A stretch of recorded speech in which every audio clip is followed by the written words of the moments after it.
केंद्र सरकार ने त्योहारी सीजन में दालों की कीमतों पर नियंत्रण के लिए तत्काल प्रभाव से मसूर दाल के अनिवार्य भंडारण के लिए परामर्श जारी किया है। इसके तहत सभी हितधारकों को प्रत्येक शुक्रवार को उपभोक्ता मामलों विभाग के स्टॉक डिस्क्लोजर पोर्टल पर अपने मसूर दाल भंडारण का ब्यौरा अपलोड करने का निर्देश दिया गया है। उपभोक्ता मामले, खाद्य और सार्वजनिक वितरण मंत्रालय ने एक बयान में कहा है कि यदि कोई भी अघोषित स्टॉक पाया जाता है तो इसे जमाखोरी माना जाएगा और उचित कार्रवाई की जाएगी। उपभोक्ता मामले विभाग के सचिव रोहित कुमार सिंह ने कहा कि साप्ताहिक मूल्य समीक्षा बैठक के दौरान मसूर की बफर खरीद को व्यापक बनाने का निर्देश दिया गया है।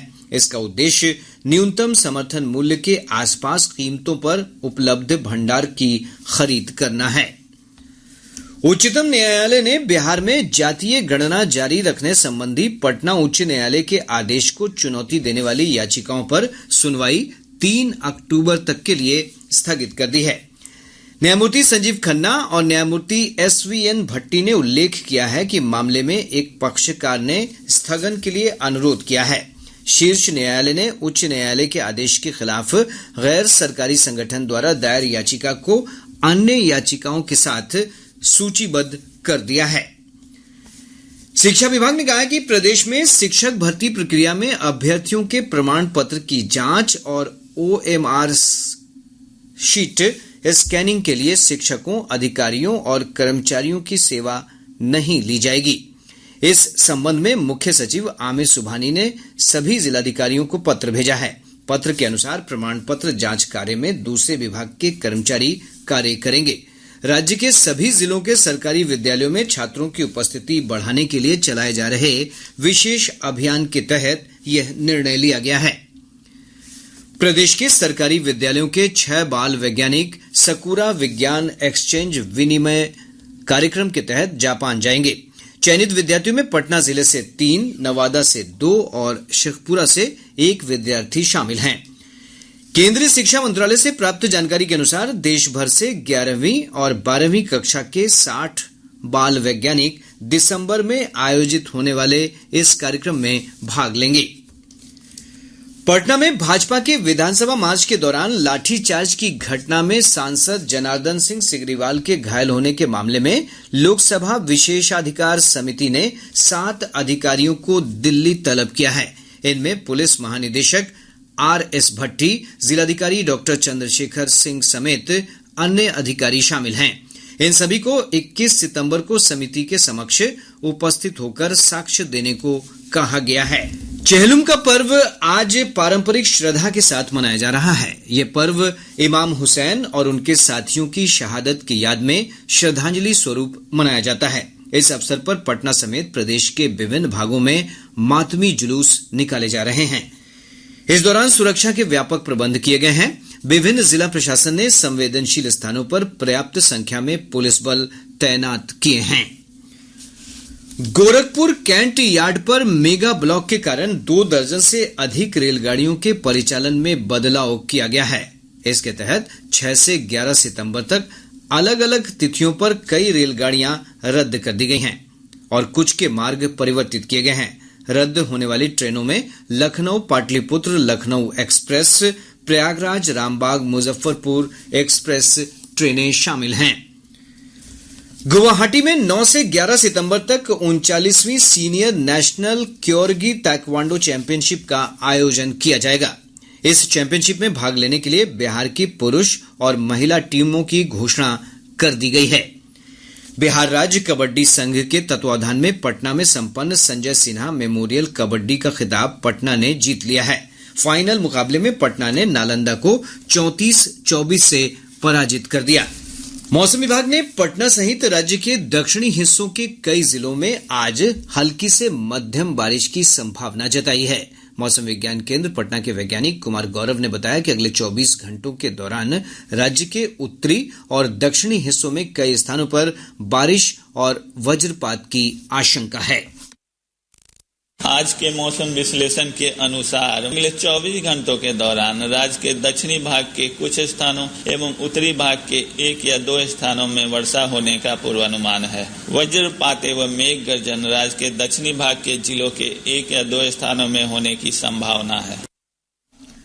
इधर मानसून की सक्रियता के चलते पिछले 24 घंटों के दौरान राज्य के कई जिलों में मूसलाधार बारिश हुई है। मौसम विभाग से प्राप्त जानकारी के अनुसार शेखपुरा जिले के घाटकुसुम्भा में सबसे अधिक 71.2 मिलीमीटर बारिश रिकॉर्ड की गई है। इधर बारिश के दौरान वज्रपात की घटना में शेखपुरा जिले के चेवाड़ा प्रखंड में एक व्यक्ति की मौत हो गई। मौसम विभाग ने खराब मौसम के समय लोगों से खुले में नहीं निकलने की अपील की है।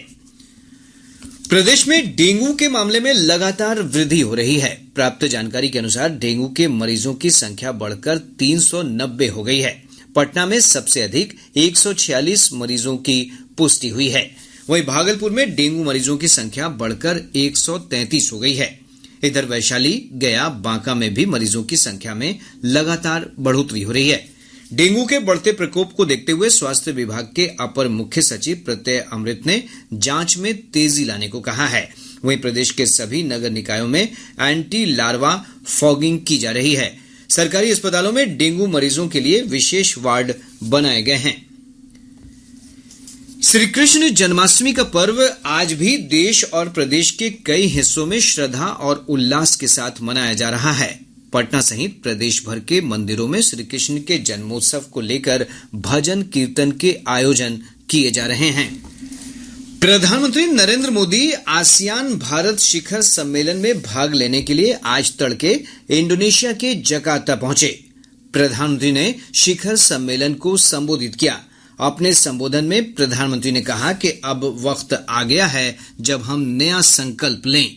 श्री मोदी ने कहा कि हिंद प्रशांत क्षेत्र में भारत का प्रमुख स्थान है। हमारी हिस्ट्री और ज्योग्राफी भारत और आसियान को जोड़ते हैं। साथ ही साझा वैल्यूज, क्षेत्रीय एकता, शांति, समृद्धि और मल्टीपोलर वर्ल्ड में साझा विश्वास भी हमें आपस में जोड़ता है। आसियान भारत की एक्ट ईस्ट पॉलिसी का केंद्रीय स्तंभ है। भारत आसियान सेंट्रलिटी और इंडो पैसिफिक पर आसियान के आउटलुक का पूर्ण समर्थन करता है। आसियान शिखर सम्मेलन के तुरंत बाद G20 शिखर सम्मेलन होने के कारण प्रधानमंत्री का यह दौरा छोटा होगा। पिछले वर्ष भारत आसियान के संबंध व्यापक रणनीतिक साझेदारी तक पहुंचने के बाद ये पहला आसियान भारत शिखर सम्मेलन होगा। इस शिखर सम्मेलन के दौरान प्रधानमंत्री नरेंद्र मोदी भारत आसियान संबंधों की प्रगति की समीक्षा करेंगे। प्रधानमंत्री नरेंद्र मोदी ने आगामी G20 शिखर सम्मेलन से पहले सभी मंत्रियों को G20 India mobile app download करने की सलाह दी है। प्रधानमंत्री ने कहा कि यह ऐप मंत्रियों को विदेशी प्रतिनिधियों के साथ निर्बाध रूप से बातचीत करने में मदद करेगा। अब पटना से प्रकाशित प्रमुख समाचार पत्रों की सुर्खियां। आज के सभी समाचार पत्रों ने अलग अलग खबरों को प्रमुखता से प्रकाशित किया है। हिंदुस्तान ने प्रधानमंत्री नरेंद्र मोदी के अपने कैबिनेट सहयोगियों को दिए निर्देश को सुर्खी बनाते हुए लिखा है, वीआईपी संस्कृति से बचें मंत्री। प्रभात खबर G20 शिखर सम्मेलन पर लिखता है, आज भारत पहुंच रहे हैं अमेरिकी राष्ट्रपति बाइडेन। भारत की ताकत और नेतृत्व की क्षमता देखेगी दुनिया। दैनिक जागरण की प्रमुख खबर है, विदेश मंत्री एस जयशंकर ने कहा, भारत का विरोध करने वाले संविधान पढ़ें, इसमें लिखा इंडिया जो भारत है।